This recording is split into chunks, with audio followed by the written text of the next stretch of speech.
Naku po, umabot na sa 15.89 trillion ang utang ng ating bansa at mas lalong nabaon ang Pilipinas sa utang, mga kababayan. At ayon nito sa datos ng Bureau of Treasury, tumaas, mga kababayan, ng 2.2% kumpara noong nakaraang buwan, mga kababayan. Naku mga kababayan, ano nang nangyari sa ating bansa? Nabaon na tayo sa utang, mga kababayan, no?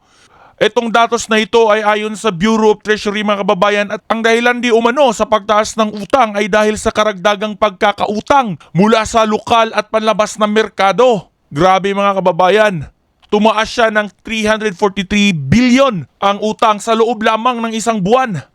Grabe mga kababayan, tayong mga Pilipino na naman ang magpapasa nito dahil paniguradong tataas na naman ang mga taxes ng bawat isa sa ating mga Pilipino na sisingilin ng gobyerno. Grabe talaga itong nangyayari, mga kababayan, no? Kaya nga't samot-saring reaksyon mula sa mga netizen ang paglobo ng utang ng Pilipinas. Ito nga mga kababayan, no? Sabi ni Kuya Pritz Kaagapay, the country's outstanding debt estimated at 16.6 trillion pesos could potentially fund the government projects such as public roads, education, security, and healthcare for Filipinos. However, we cannot deny the fact that a significant portion of this debt often ends up in the hands of corrupt politicians. So grabe itong sinabi ng ating kabayan, mga kababayan, no? Okay lang naman sana kung nagkautang tayo para i-improve ang ating bansa. Kaso nga mga kababayan, ay napupunta lang ito sa mga corrupt na mga politiko na mga nakaupo sa kanilang mga posisyon, mga kababayan. Dahil nga kung napapansin nyo, mga kababayan, tuwing mag-e-eleksyon, kahit yung mga kalsada, kahit na hindi pa sira, ay bigla na lang sinisira at ina-under construction dahil sira na di umano at kailangan ng palitan. Alam nyo mga kababayan, ang rason nila dyan ay sira na daw at yung mga engineers ay alam daw kung kailangan ng palitan. Pero ang tanong dyan, mga kababayan, bakit hindi na i-improve yung mga sira na talagang karsada? Kasi doon, mga kababayan, ay wala silang makukurap. Pero pag national roads kasi, mga kababayan, paniguradong pondo yan na makukuha nilang porsyento at komisyon doon sa mga kontraktor na gagawa ng proyekto na yan. So, kailangan nila ng pondo tuwing eleksyon, kaya kurap talaga, mga kababayan, no? Nakukurap lang, sayang ang pondo at sayang ang budget, kaya yung Pilipinas hindi umaasenso. Ito pa, mga kababayan, isang reaksyon sa ating concerned netizen, no? Yan ang resulta ng ayuda sa walang trabaho. Tapos, yung mga nagbabayad ng tax, pinapahirapan. Walang magagandang benepisyo. Kawawa lang. Isa pa to, mga kababayan, no? Ang mga mahihirap, lalong humihirap kasi binibigyan ng ayuda, hindi binibigyan ng trabaho, mga kababayan. Kaya nga hindi na lang nagtatrabaho sila kasi syempre inaabangan na lang nila yung ayuda for peace.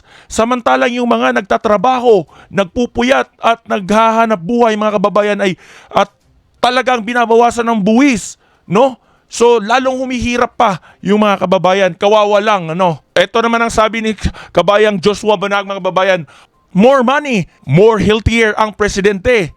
Sige lang, kunin nyo lang ang pera ng Pilipinas para healthy ang president natin. Kulang na kasi sa tulog para makatulog din paminsan-minsan. Kulang na daw sa tulog itong presidente natin, mga kababayan, no? Ito pa, mga kababayan, no? Sabi ni kabayang Bong Borbe, only in the Philippines, deep in debt with no infrastructures, no improvement on public transportation, no improvement on roads. These are mostly in the pockets of the thieves. The pandemic made some of these crooks richer. Grabe, mga kababayan, no?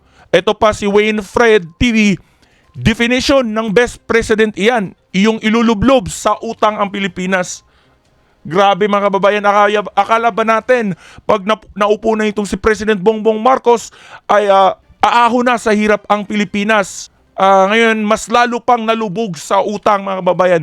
Ikaw, kabayan, ano ang reaksyon mo dito, mga kabayan, no, sa paglobo ng utang ng Pilipinas, kabayan. I-share mo yan sa comment section. Samantala mga kababayan, no, gagawin talaga ang lahat ng mga dilawan at mga anti-Duterte na makasuhan itong si President Duterte. At ayun nga mga kababayan, no, sinabi ni dating Senador Trillanes na ang transcript sa pagdinig ng Senado tungkol sa drug war ng Administrasyong Duterte ay ipinadala na di umano sa International Criminal Court, mga kababayan. So yung mga statement ni President Duterte noong nakaraang sinitiring, mga kababayan, ay na-transcript na at pinadala umano nila doon sa International Criminal Court. Grabe itong si Trillanes, mga kababayan, at mga kampon ng mga dilawan at ng mga gustong mapabagsak ang Duterte administration, mga kababayan, no?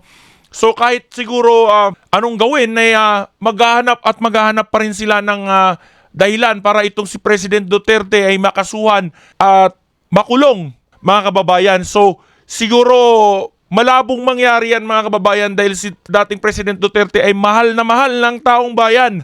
Kung agree kayo dito, mag-comment ka ng yes, mga kababayan, dito sa comment section. Dahil paano natin nasabi ay nung nakaraang eleksyon ay nilandslide niya ang lahat ng mga nakalaban niya sa pagkapangulo.